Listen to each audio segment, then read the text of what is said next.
ASN atau aparatur sipil negara adalah profesi yang memegang peran penting dalam penyelenggaraan pemerintahan.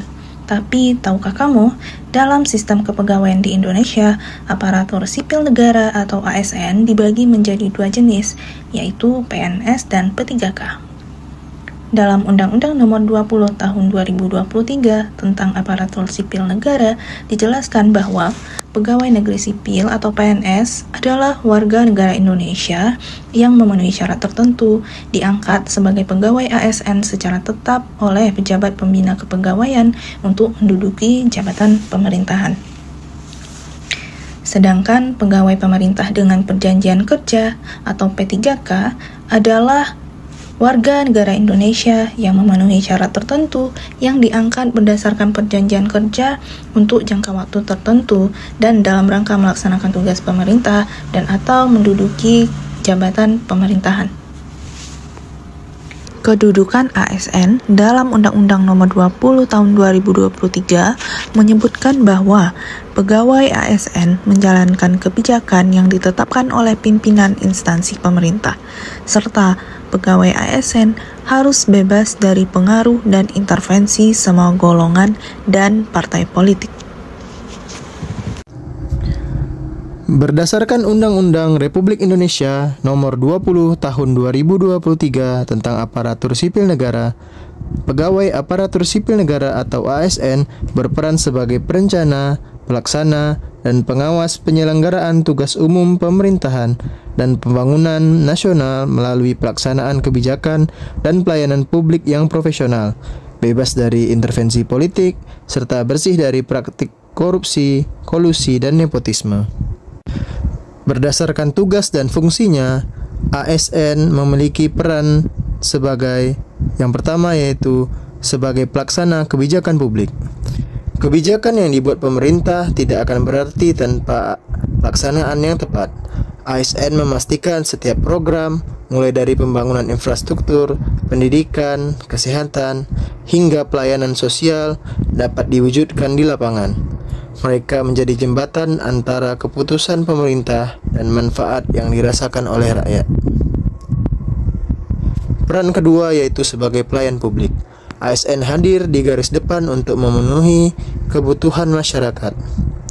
Dari administrasi kependudukan, perizinan usaha, layanan kesehatan, hingga pendidikan, ASN berkomitmen memberikan pelayanan yang cepat, tepat, dan mudah diakses.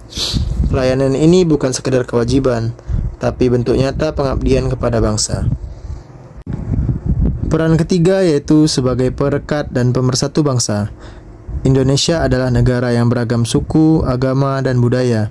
ASN menjadi teladan dalam menjaga netralitas, mengedepankan persatuan dan kesatuan, serta melayani tanpa membedakan latar belakang.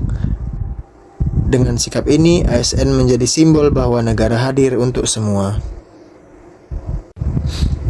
Inilah 3 peran utama ASN sebagai pelaksana kebijakan publik, pelayan publik, dan perekat pemersatu bangsa.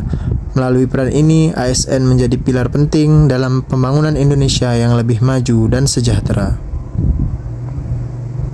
Hak aparatur sipil negara.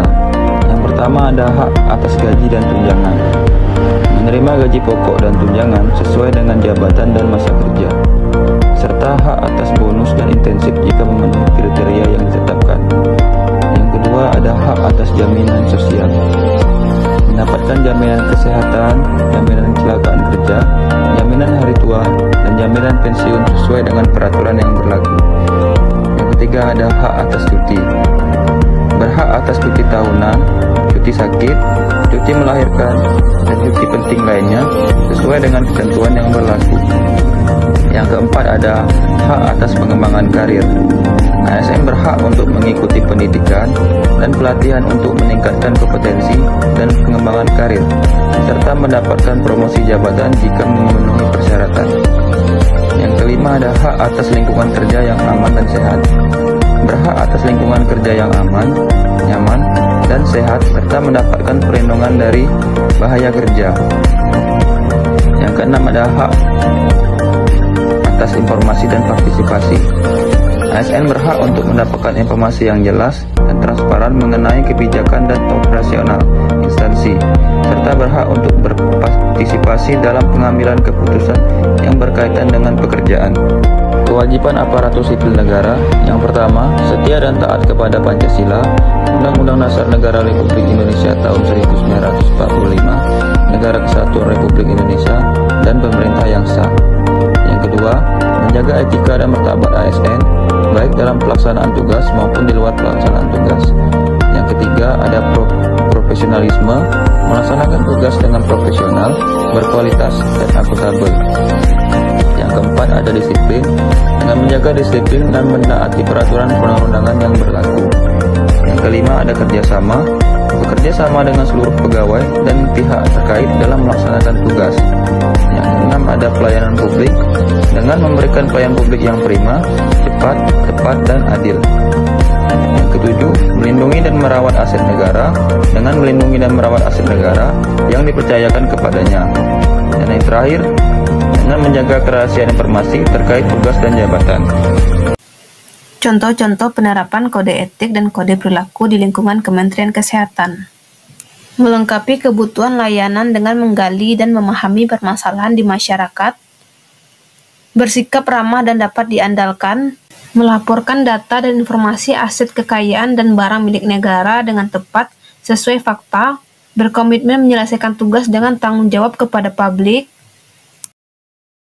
kemampuan belajar dan aktif mengikuti pelatihan dalam rangka mengembangkan potensi kreatif dan inovatif, berbagi pengalaman pada orang lain guna menghindari resiko atau permasalahan dalam pekerjaan, mengelola waktu secara efektif dan efisien dalam penyelesaian tugas sesuai dengan prioritas, menjaga tata krama sopan santun saat menyampaikan perbedaan pendapat, menawarkan bantuan kepada orang lain yang membutuhkan, menciptakan suasana nyaman dengan senyum, sapa, salam kepada setiap orang, memberikan informasi positif tentang ASN, pimpinan, instansi, dan negara kepada orang lain, menjaga data, kerahasiaan jabatan dan negara, serta tidak membocorkan pada pihak yang tidak berkepentingan, berpikir terbuka dalam merespon perubahan yang terjadi,